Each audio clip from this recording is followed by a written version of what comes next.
and we're going to be talking about self-awareness right now. And anyone who knows me know that I'm a spiritual woman. Sometimes I call myself a God girl. And so I want to start this off by using Matthew chapter 3, verse 17 as a context for this, where it says, "And along with the Spirit, a voice, this is my Son, chosen and marked by my love, delight of my life." Not the light of my life, delight of my life, right? And the reason why I put that there is because that was the Heavenly Father affirming his Son, Jesus Christ. And at that point in time, Jesus hadn't even done anything yet. But the Father was already telling him that, you know what? I recognize you as my son. I acknowledge you are my son and I love you. You are my delight. Now, can you imagine if our parents were to do that to us from the beginning when we were born and not wait for us to behave or not behave in order to say, you are the delight of my life? Now, let's talk self-awareness. A self-aware person is often very intuitive. And what do I mean by that? They have uncommon depth of insight into social, political, and economic affairs that will sometimes confuse other people. It's just that they've developed this ability to be able to grasp those things that some people have not yet developed that same ability, right? So their advanced ability to discern people and situations are not easily influenced by what's happening around them or by what others are saying. Self-awareness gives you the incredible ability to distinguish where or when there's someone or something that's misaligned in your environment. And that's so important to know. Many people call that intuition, right? I call it discernment. It's something that we all have, but different experiences and social deconditioning have caused many to become desensitized to it over time. We frequently feel that tug inside or that nudge in our gut that we call a gut feeling, but we ignore it or we push past it under the guise of giving the benefit of the doubt. How many of you can relate to that? Have you ever done that? I know I have on several occasions. It's true that we shouldn't judge or make hasty decisions. However, when doubt shows up, it's a signal that something is missing or isn't right. More information is needed, so you ask questions of yourself, ask questions of God, ask questions of those involved until you have peace in your gut before making that decision or taking any action regarding that situation or that individual. Self-awareness is the ability to know who you are intrinsically and understand your uniqueness apart from others. Now, a lot of people struggle with this because whenever they try to, become that person, become more of themselves, they get criticized, right? And because they are afraid of what other people are saying, because they're afraid of other people's opinions of them, they shrink and make themselves small to fit in. But if you are going to make a difference in this world, you can't fit in. True leaders don't fit in and they don't try to fit into stuff. You can't be a leader and fit in. You have to stand out. Hello, my name is Karlene Millwood, and I'm the founder of Karlene Millwood International.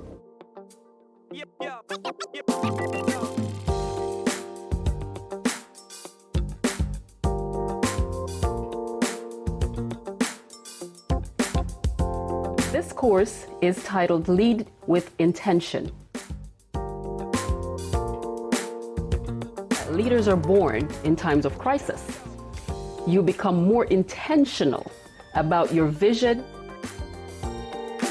It's an uncommon way of thought. You're literally disrupting the industry by thinking this way. Karlene is one of the leaders that I admire. I feel like you truly exemplify authentic, genuine leadership. You walk the talk.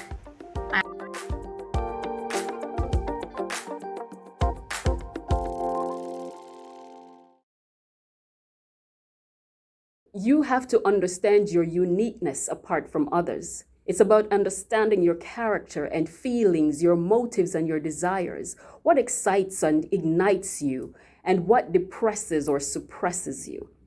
When you are self-aware, you become a positive contributor to your world because you are comfortable in your own skin. It's personal, spiritual, and emotional development. Now, let's talk identity.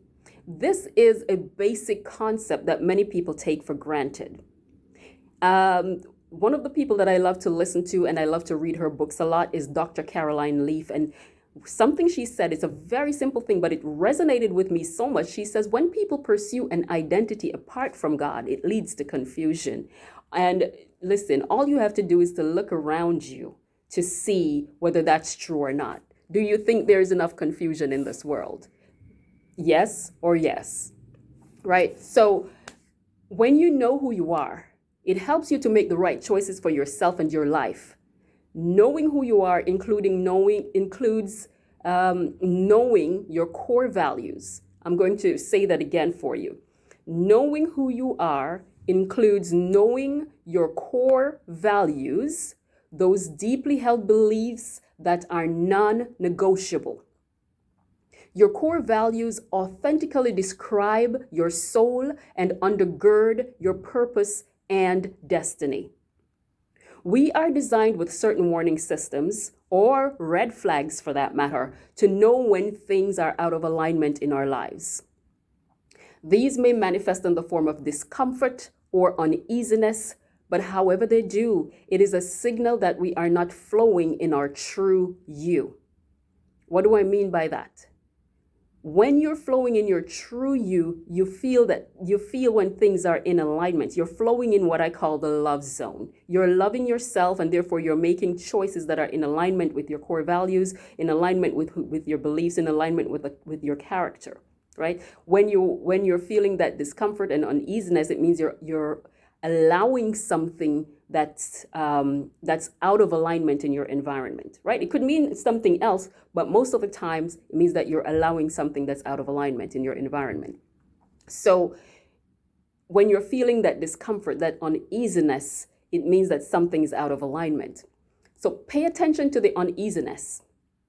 It is indicating that you're operating in what or outside of what I call the love zone. I want you, though, to tap into it and begin to ask questions. If you are a believer in God like I am, then you go in prayer and you ask God to reveal what the source of that uneasiness is, right? Begin to talk to Him about it, meditate, and find what could be causing that, because that is going to help you come back to center, right? Because usually when you're feeling things out of alignment, you've gone off course a little bit, or you may be being pulled off course a little bit, but you want to come back to center, that place of strength where you operate from and you feel more centered and successful. When you function out of the love zone or your true you start to create toxicity in your life. Finding the true you is learning to love yourself first and knowing that you are uniquely created. You are a uniquely created being. If you don't love yourself, you cannot love others. It starts first with loving you. So finding your true you isn't a one-time exercise. This is the beginning of a lifelong journey of growth and development. Let's start this journey with you completing this basic questionnaire, which you can download at the link below as a foundation for the rest of this program.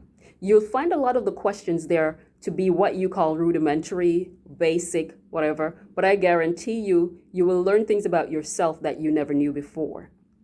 Good luck with the exercise. I would love to hear about what you thought of it after you're done. Send me a message at info@karlenemillwood.com.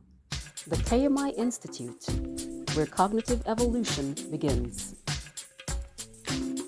Our entrepreneur courses leverage corporate business strengths to equip future entrepreneurs to develop the best strategies to create different income streams using their innate gifts and talents. Using world-class market analysis, We help you understand your competition so you can tailor your products or services for your ideal client and for the best results.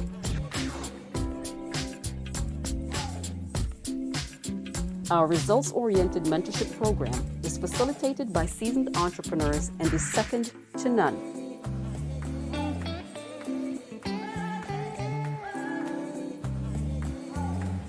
That's why our graduates are the image of confidence and success. The KMI Institute, where cognitive evolution begins.